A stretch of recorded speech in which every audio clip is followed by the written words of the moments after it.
Okay.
Okay. So, oops.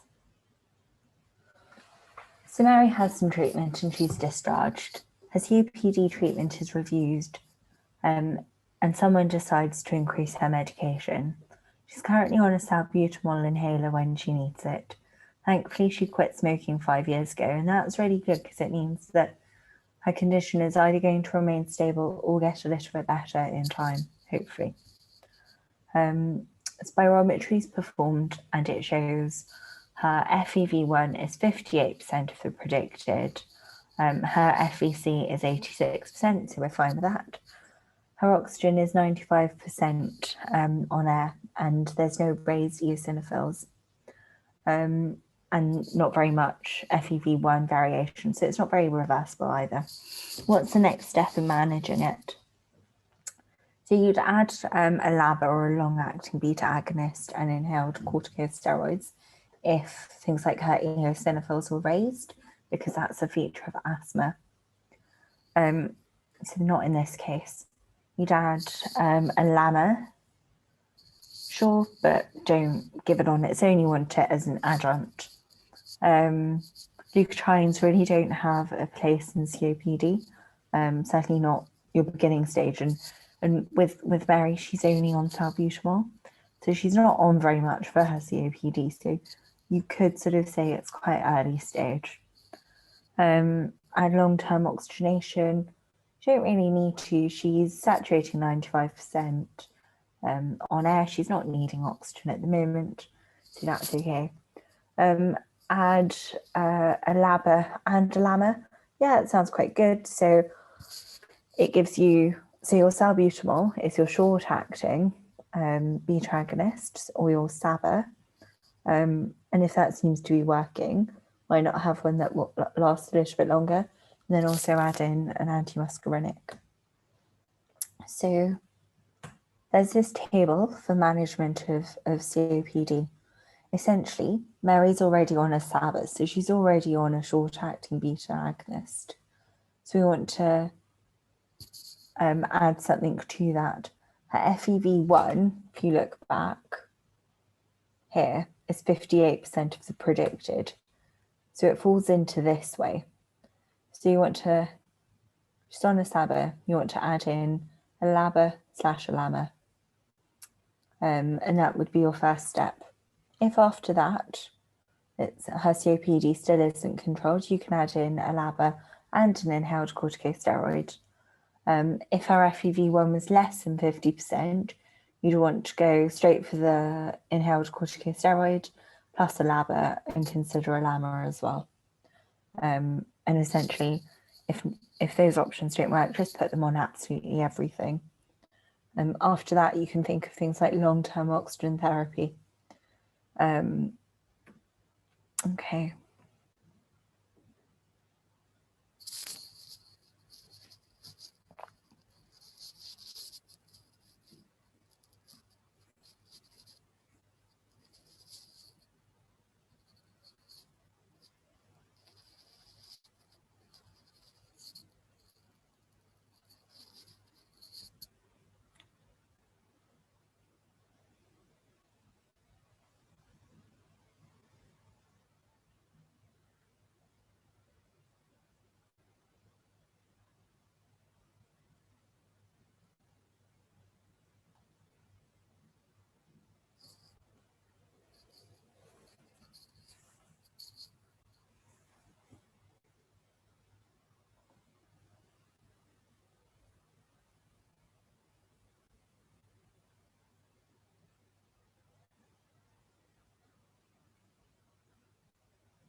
All right.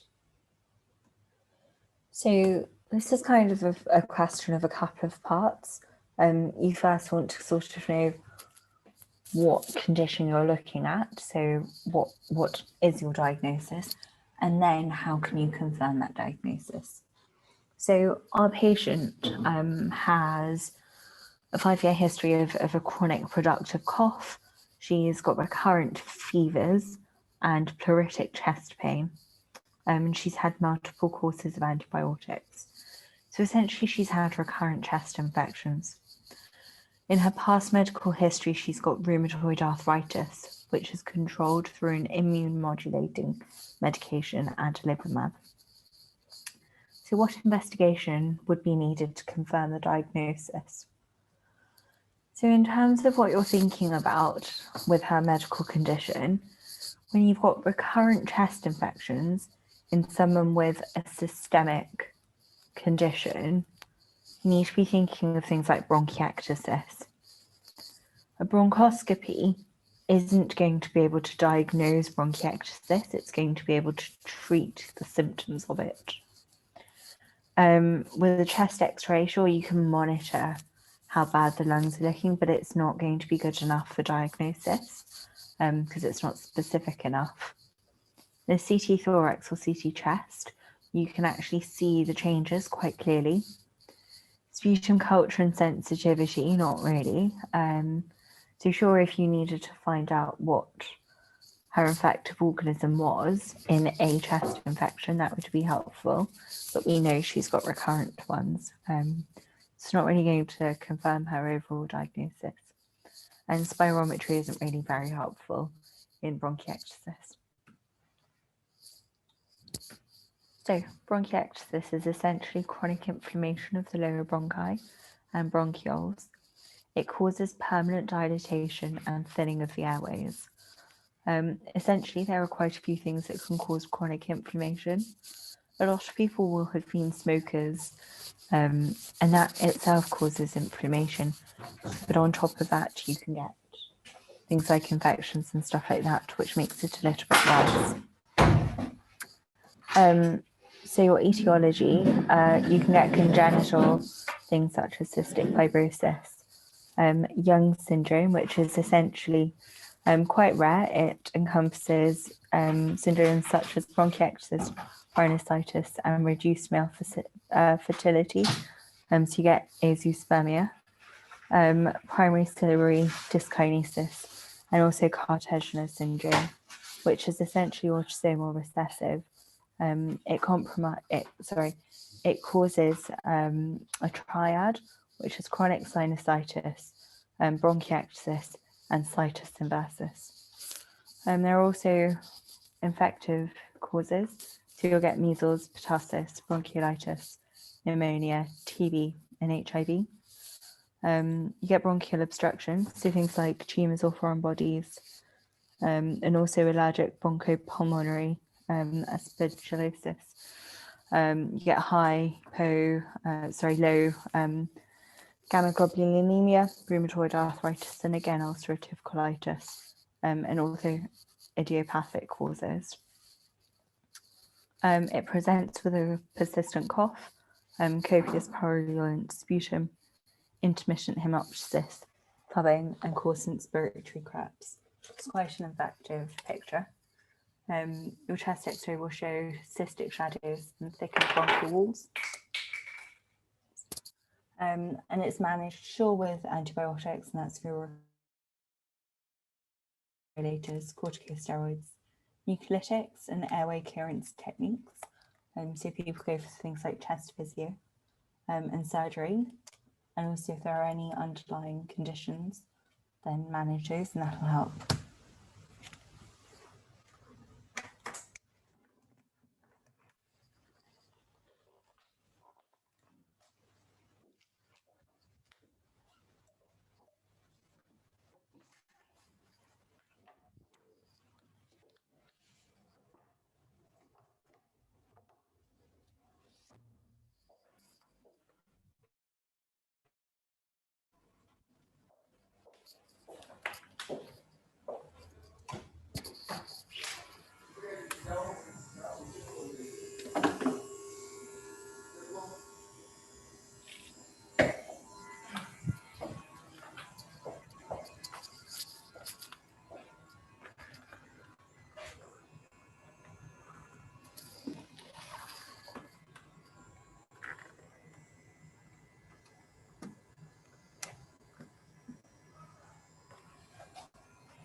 Okay. So you've got quite a young gentleman. He's got a productive cough, shortness of breath, and bilateral coarse crackles. He's struggling to clear his mucus, and his sputum sample appears thick and yellow. He mentions episodes like this have occurred quite frequently since he was born, and he's had previous episodes of pancreatitis. So the fact that these things have occurred since he was born means that it's not a new onset, so it's not an acute condition, and there's probably something more genetic, or something caused by a gene mutation. And then previous episodes of pancreatitis. So things like pancreatitis are really common in cystic fibrosis. And in cystic fibrosis, you get quite atypical pneumonias. So if he's got a pneumonia, think of an atypical organism that would have caused it. So in this case, strep pneumoniae is really common in everyone, so it's probably not going to be that. Haemophilus influenzae, sure, it's an atypical cause of pneumonia. Sorry for the noise, by the way. I've just had to hop out. I'm in the hospital, so it's a little bit noisy. Sorry, so Haemophilus influenzae is a cause of atypical pneumonia, but it's more common in COPD, whereas pneumocystitis duodenopathy is common in HIV. Pleb pneumonia is common in those with cirrhosis or alcoholic liver disease and things like that, whereas Pseudomonas aeruginosa is quite common in. Oops. So Cystic fibrosis is essentially a mutation in the CFTR gene, and that lies on chromosome 7. It causes deficient chloride secretion and increased sodium absorption, and this happens across the airway epithelium. So essentially, it's people will be born with this mutation, and when they are producing mucus, then it's a lot thicker, and they're unable to clear it quite so easily. It's diagnosed by genetic testing and also a sweat test. Essentially, your sodium and chloride levels will be raised. Sodium will be raised less so than chloride, so chloride's very small, but they'll both be above 60 millimoles per litre. When you're quite young, it can present as failure to thrive. So essentially, you're not growing well enough. You're perhaps feeding but not putting on weight, and often people aren't feeding as well. You get meconium ileus and rectal prolapse, and that's essentially all due to your thickened mucus. You get recurrent infections again because of your thickened mucus, but also if you've got an infection, and one of the ways your body clears that infection is by producing mucus, and it therefore gets rid of the infective organism. If your mucus is thick and you're unable to get rid of it, then that organism isn't going to be released from the body, and therefore you're going to stay infected for longer or get infected more and more often, so the recurrent infections. Bronchiectasis, pneumothorax is really common, and pancreatic insufficiency, so you'll get things like pancreatitis, diabetes, diarrhea, you can also get gallstones, cirrhosis, clubbing of the nails, so you lose Shamrock's window, and you get bilateral coarse crackles because of your fibrotic changes. Essentially, cystic fibrosis isn't curable because you can't change your gene mutation, but you can manage it. So one of the best things is chest physio, and it essentially helps relieve that mucus. So it's great at symptomatic relief and control. You can get nebulized mucolytics such as DNAs, bronchodilators. You need your vitamin supplements, especially your A, D, E, and K, which are your fat-soluble vitamins, and that's because you get that malabsorption. Some people will need oxygen therapy, including non-invasive ventilation, such as things like CPAP, BiPAP, etc. Transplants, specifically, heart and lung transplants can be needed. Obviously, they're done based on priorities. Not everyone will get a transplant. And also there are quite a few complications associated with transplants. So it's quite a big step. So the prognosis or life expectancy with cystic fibrosis is increasing. If you're born today, you'll probably live till about 41. However, if you've got cystic expectancy post that transplant is about 5 years. So if you have a transplant at about 20, you're probably only going to reach 25. Whereas if you can prolong having that transplant until you're about 30, 35, you've got 5 years from there, so you're possibly thinking at sort of 35, 40 years old. Okay.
All right, so with this, you've got a 32-year-old African Caribbean female with a non-productive cough, painful joints, dyspnea, and erythema nodosum. So essentially, you've got a fairly young African Caribbean person with a systemic picture. They've got a non-productive cough and they've got painful joints. So it's something that has anything to do with rheumatology. So their calcium levels are slightly raised at 2.83. Their ESR is 62, so it's very rheumatological. Essentially, on imaging, you can see upper zone opacities with interstitial infiltrates. So the first question is, what do we think this is? And this is a fairly common picture of sarcoid or sarcoidosis. And so what are you going to do for it? So sure, amoxicillin would be helpful if this lady has an infection, but she hasn't. She's got a non-productive cough. Prednisolone is definitely what you need. Salbutamol, she's not really got any airway obstruction that's going to be reversed by a beta agonist. Furosemide, she's not overloaded, so you don't need to offload any fluid. She's not got heart failure. Codeine could be helpful for pain, but it's not necessarily first line, and it's certainly not going to manage the flare-up of the condition. It's just going to help with the symptoms. So prednisolone is your answer. So sarcoidosis is a multisystemic granulomatous disorder of unknown cause, though it is definitely associated with certain genotypes. Some people can be asymptomatic, whereas others can have acute presentations. So with Lofgren syndrome, you get a fever, erythema nodosum, get multiple joints that are painful, and you get bilateral hilar lymphadenopathy, and that's sort of the infective picture of it. You also get a pulmonary presentation where you've got a dry cough, your shortness of breath, which gets worse with time. You've a decreased exercise tolerance, which ties in with your shortness of breath. And you can also get chest pain. In terms of your investigations on both chest X-ray and CT, you'll have bilateral hilar lymphadenopathy. You get an increased ESR to calcium to ratio. You'll get punched out lesions in your terminal phalanges. So usually you'll see these on fingers, but you can also see them on toes. As in, you'll see them on X-rays of fingers and toes. You don't get them on the skin. So management, a lot of people with sarcoid get better with rest. Use NSAIDs for not only symptomatic relief, but also it brings that swelling in the joints down. You want oral prednisolone, you want 40 milligrams once daily for 4 to 6 weeks. Because you've had such a high dose of pred for such a long period of time, you then need to wean it, and you wean over a year. So usually with prednisolone, when you're talking about weaning steroids, you don't really want to go much quicker than reducing by 5 milligrams every 3 days. If a person is too unwell to have oral prednisolone, start with IV methylpred or methylprednisolone. You don't need to go to IV hydrocortisone. Just go with methylpred. Use immunosuppressants, and that'll help long term as well. So you've got your methotrexate, your hydroxychloroquine, your cyclosporin, and your cyclophosphamide. You don't use all of them together, but sometimes you do get a combination, and quite commonly people be on both methotrexate and cyclosporin. Hydroxychloroquine is really good on its own, but it strangely helps with men a lot more than it does with women. I'm not sure why. If none of this works, you can use anti-TNF alpha. This is quite a strong immunotherapy, but if you need it, you need it. If all else fails, you've got a lung transplant, but essentially not a lot of people get to this stage because they're just too unwell to ever get to the stage where a lung transplant will be appropriate and essentially where they're strong enough for one.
Okay. So by the way, sorry, there's a bit of a typo on the next slide, but I'll point that out. Okay, so we've got a 72-year-old gentleman who used to work as a coal miner. He's got a 20-pack-year smoking history, and he comes in with increased dyspnea or shortness of breath over the last year. Alongside this, he's also got a non-productive cough and some weight loss. On examination, you've got bilateral crackles across both lung bases. The spirometry has quite a restrictive picture, so your FEV1 is 67% of your predicted, or FAC is 63%, and your ratio is 79%. So it's a restrictive picture. So what is your diagnosis? Sorry, just give me a minute.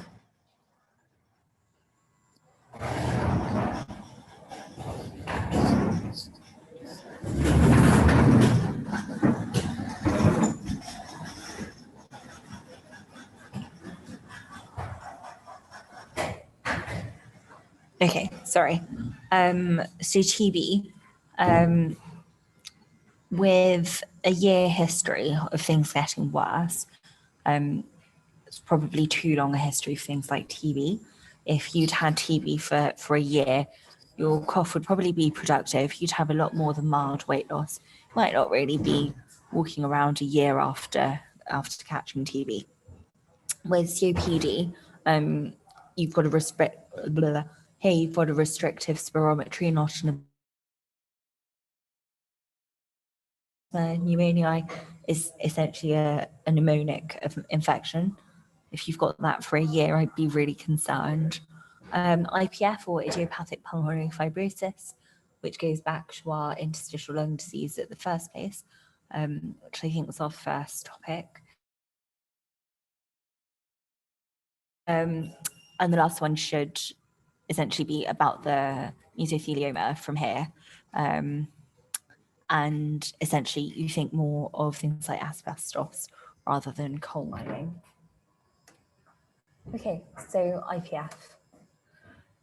It's the most common form of interstitial lung disease, but it's an inflammatory cell infiltrate with pulmonary fibrosis of unknown cause, hence idiopathic, and it's a type of interstitial pneumonia.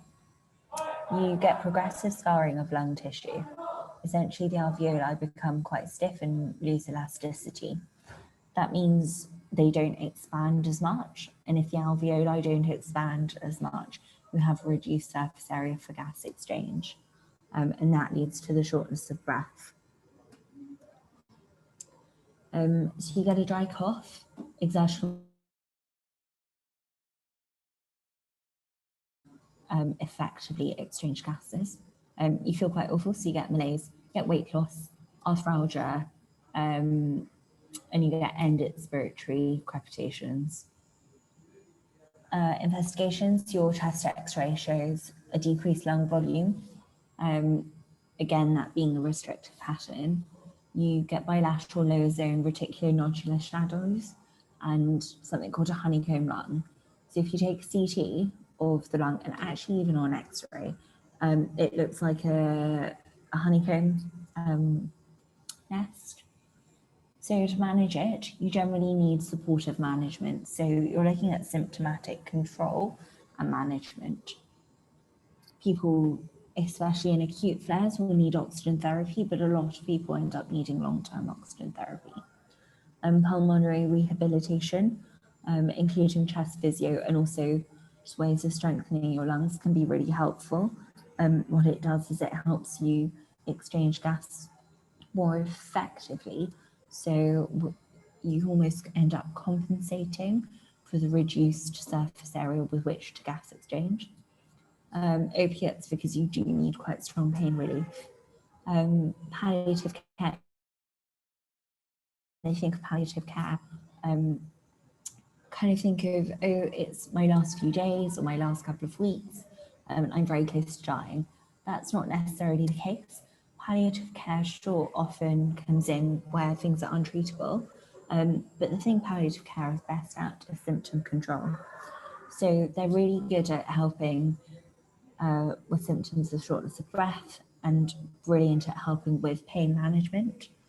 So pain clinics, although often done under anaesthetics, are increasingly becoming a palliative care run clinic. So yeah, and then lung transplants. Essentially, if you can get rid of the fibrotic bit of the fibrotic lung, and get a new one in, that is obviously going to help. So by the time you've developed IPF, you've got about 50% chance that you'll last 5 years. So it does shorten your life expectancy quite a lot. Having said that, a lot of people who get IPF are a little bit older.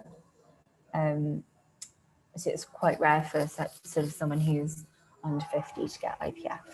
And certainly it's a lot more common if you're sort of over 70. I think this is our last SBA.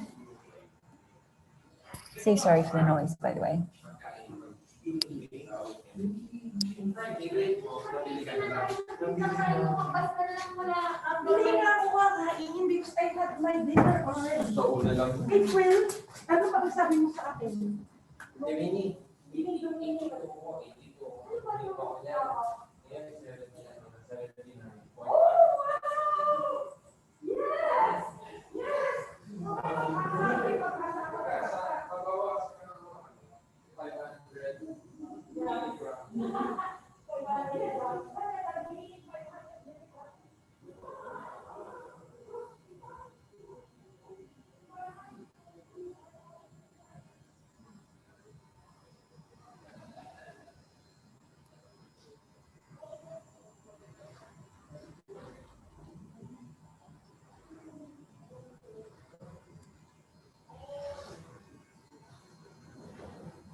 Okay.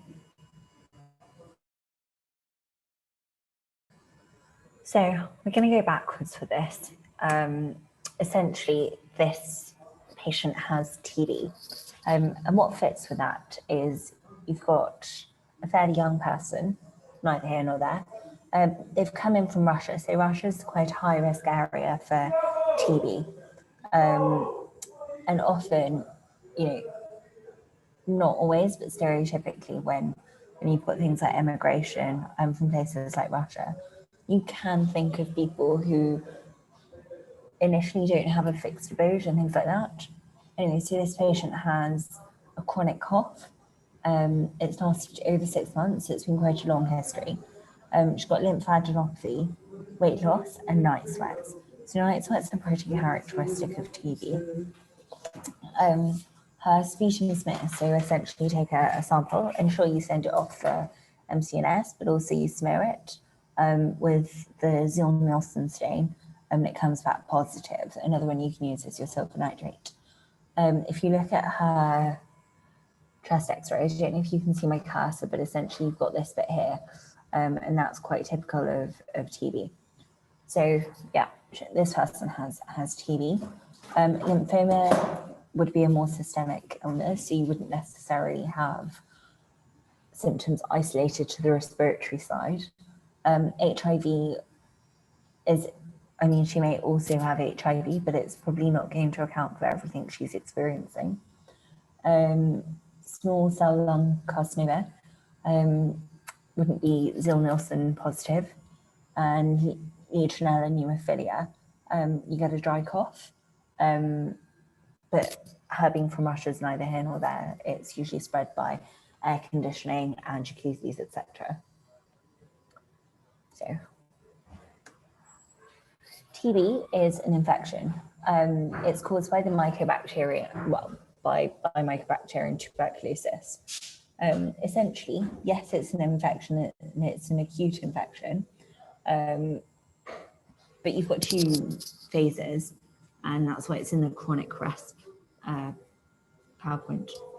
So when you've got active TB, you've either got a primary TB infection or a reactivation of a latent infection. Latent infection, TB, is essentially where you've got an infection, as in you've got the bug, you've got Mycobacterium tuberculosis. You don't necessarily have a disease, so you're not suffering from anything.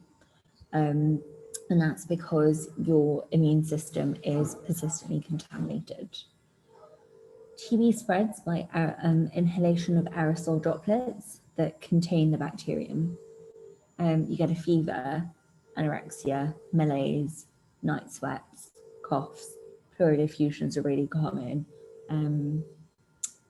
In active disease, your chest x-ray will show linear apical opacity, so at the top of the lungs, at the apices. You get cavitations, which we saw in the previous slide. You get calcifications, pleural effusions, and lymphadenopathy. And your sputum culture will show acid-fast bacilli when stained with, it was Zil-Nielsen stain, sorry. And with a latent TB, your Mantoux test positive, and you can also test for interferon gamma. So the Mantoux test is the one that shows whether you've had previous TB infection or whether you've had your BCG vaccination. It's the one where you get the skin wheals. So management, essentially, you've got a total of 4 months of medication. 2 months you'll use 4 medications, so you'll use rifampicin, isoniazid, pyrazinamide, and ethambutol, and then you continue rifampicin and isoniazid for a further 2 months to give you a 4-month course of those in total.